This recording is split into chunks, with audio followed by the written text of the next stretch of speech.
Today's session is a short one on a term called Ikigai. And what does Ikigai mean?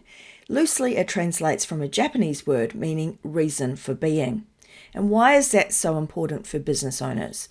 Well, if you can reach a state of Ikigai, you will find your business and your life runs a lot happier. So let's cover that in today's episode of the FAQ Business Podcast. Welcome to the FAQ Business Podcast for business owners, covering 4 pillars: actionable education, inspiring leaders, businesses like you, and thought leadership where we challenge your thinking. Hosted by myself, Jane Tweedy, I'm founder and lead trainer of FAQ Business Training, where we want to avoid you getting ripped off or ripping yourself off. We'll feature an amazing diversity of guests with lots to educate and inspire you. Let's jump into today's episode of the FAQ Business Podcast. Welcome to Season 2, Episode 8 of the FAQ Business Podcast.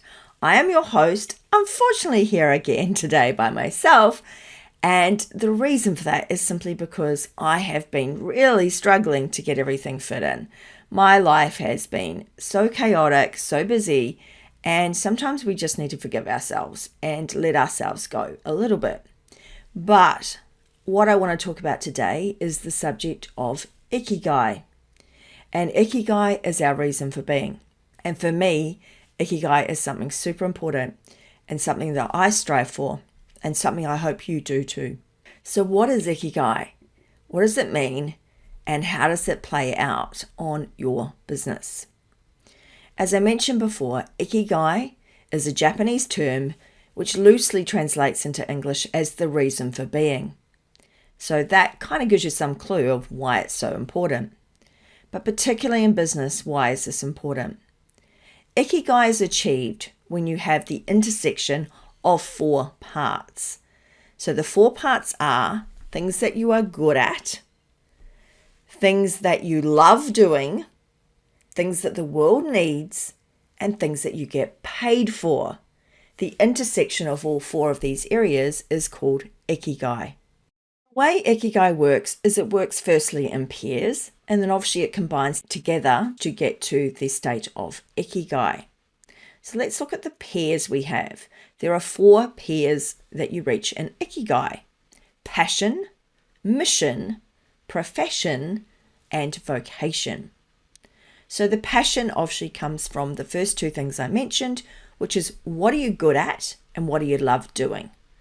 Because if you love doing something and you're good at it, you're going to feel really positive about it. Now, in business, these are obviously the things that we market. These become the things that we put out to the world and say, these are our products and services, because this is what we really love doing, but we're also amazing at it. Perfect things to market. I encourage you as a part of this Ikigai process to also update your SWOT analysis: strengths, weaknesses, opportunities, and threat. Now, we do have a little blog on this, so if you are stuck about what SWOT analysis is, feel free to look at that. But we do our SWOT slightly differently from some. So we actually kind of combine a bit of this Ikigai in there, because what we do is say, what are your strengths? What are you good at in Ikigai terms? Combined with what you like doing, or in this case, what you love doing. So strengths that you like are the things that we would promote and market and create products and services for. Weaknesses that you dislike are the first things we outsource or delegate. First of all, finding your passion in a business is amazing. It is going to help you in your business no end, because when the going gets tough, you need that why. You need that purpose to keep you going, keep you on track, and keep you going forward. So what about the mission? The mission is what you love doing, but also what the world needs. Now, I definitely hear some people in this space go, oh, but I'm an artist, but I'm a musician. You know, the world doesn't really need me. I'm not like a doctor or a nurse saving lives every day. But you are. And you think about what you do as something like an artist or a musician. Think about it. If you're feeling a bit down or depressed, or you're having a bit of a rough day, or even if you're just a bit tired and you're in the car, what do? You ramp up the tunes. You put the music on. So even things like musicians are what the world needs. So don't be afraid to think that, your thing is not important enough. It is not one of those sort of amazing pursuits that are just, put up on a pedestal. Not like that at all. There are so many things that the world needs that you offer. So it doesn't matter what you do, and you can break it down into a small thing that the world needs out of what you do. But there'll be something in what you do that the world does need. Unless you're something like a criminal or whatever, okay? Maybe there's not anything you need in that. But for most of us, there will be something that the world does need. So think about that performer type example, that musician type example. The muso definitely is something the world needs. When we're feeling down, we need those tunes. It lifts us up, and that is something the world definitely needs.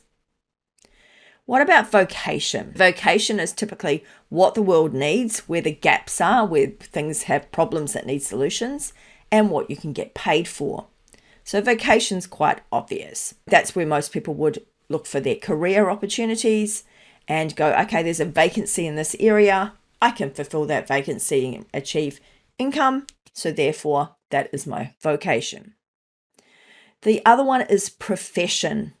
Profession is what you are good at and what you can get paid for. With what you are good at, you're not going to get paid to be a doctor if you keep causing people to die, leaving implements in their bodies when you're conducting surgery.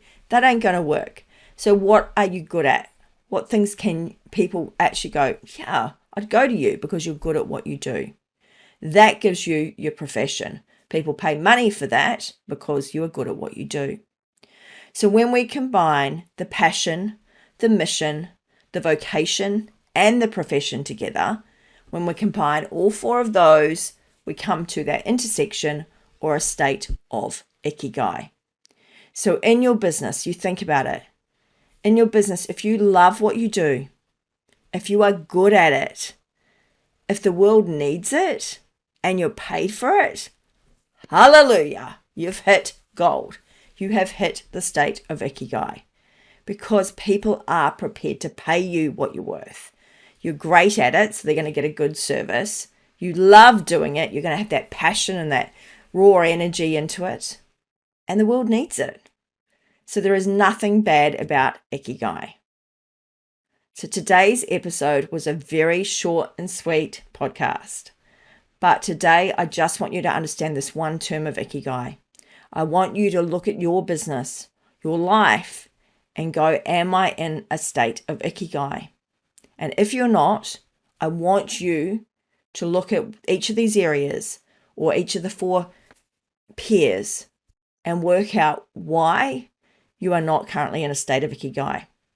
And I can tell for most of you, it'll be what the world needs. You'll perceive that you don't actually offer something that the world needs when you probably do. So really think about how you rephrase that and revalue that. To make it so that you are offering something the world needs, or that you believe that you're offering something the world needs, more to the point. The other one, though, that is probably the most problematic for you is what can you be paid for?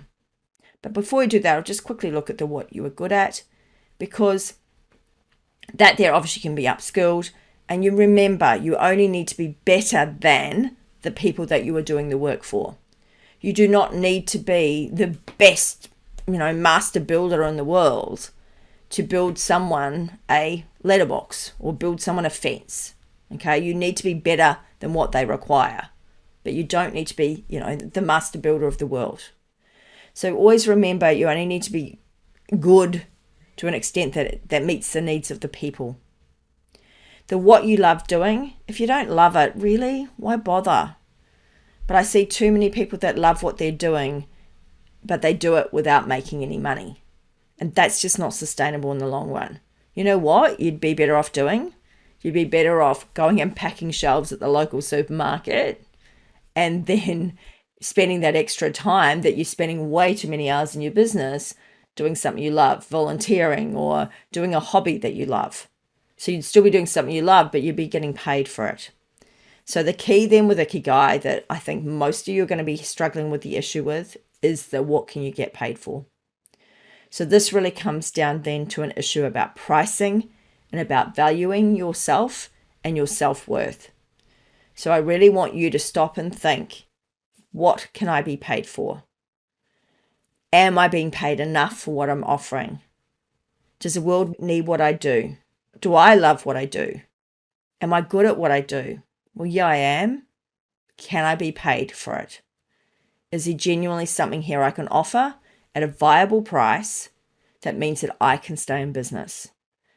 So definitely keep an eye out for our pricing courses and workshops, because we are very big about the issue of pricing. And there's some really strong examples I give to people to make them understand that their pricing is often their own issue. They perceive it to be an issue, oh, the customer can't afford it, it's the customer's problem. But often it's not. Often it's what's going on in our own heads and our own belief system, and that's what's causing us the issue. State of Ikigai, definitely something that you need to strive for. So what do you love doing? What are you good at? Your passion. Your profession, what are you good at and what do you get paid for? Your mission, what the world needs and what you love doing. And your vocation, what the world needs and what you can be paid for. If you combine all four together, we reach a state of Ikigai. And the Ikigai is the reason for being.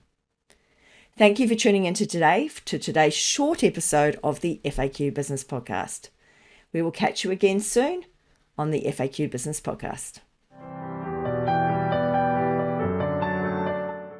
Thank you for listening to today's episode of the FAQ Business Podcast. Available on all good podcast services. You can subscribe today via faqbusinesspodcast.com.au or directly on Apple iTunes, iHeartRadio, or Spotify. Subscribe, follow, share, and where able, review our podcast or leave us a comment on either YouTube or our blog page. Thanks for helping us to help you, the small to medium businesses who are growing and want to make a difference. Look forward to connecting with you again on the next episode of the FAQ Business Podcast.